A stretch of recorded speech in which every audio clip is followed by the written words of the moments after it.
Now, before we move into the touch schedule, let me just give you a little bit of additional considerations. First of all, you don't have to be the one that does all the content. You can bring in guest presenters, because if you have in-show people that, listen, I got all these paying members. They pay me this much month in, month out. Would you like to get some exposure in front of them? They are very open to that opportunity. Now, they don't have to sell anything directly. They can make just a simple soft mention.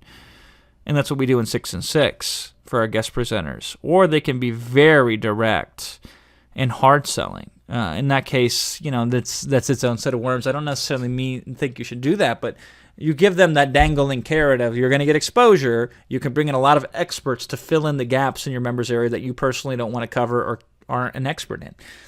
Now, exclusivity is another option, other things your members get that will not be available to anyone anywhere at any price. Exclusivity is incredibly powerful in all types of marketing, and it's especially powerful for membership type of opportunities. Now, the other part here is the community that you're going to build around the content that you're going to give to them.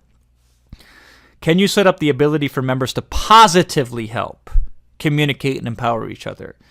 Otherwise, you're going to let the inmates run the asylum here.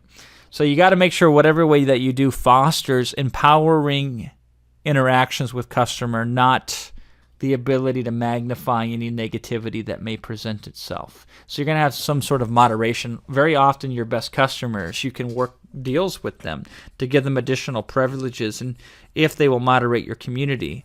And then just keep in mind, when you give them access to content, community is going to play a big part in how that content is deployed within your touch schedule. So here's your action time. Sketch out your potential deliverables that you can offer in your continuity program. Go overboard. Add a whole bunch consider the options that I've just given you, plus the different normal deliveries that they could get, and build out something that you think would be a Godfather offer, where you give them 10 times or 100 times as much stuff as what they're going to likely pay you for month in and month out. So what's 1 month worth of continuity that they get access to so much incredible stuff that normally they couldn't get access to?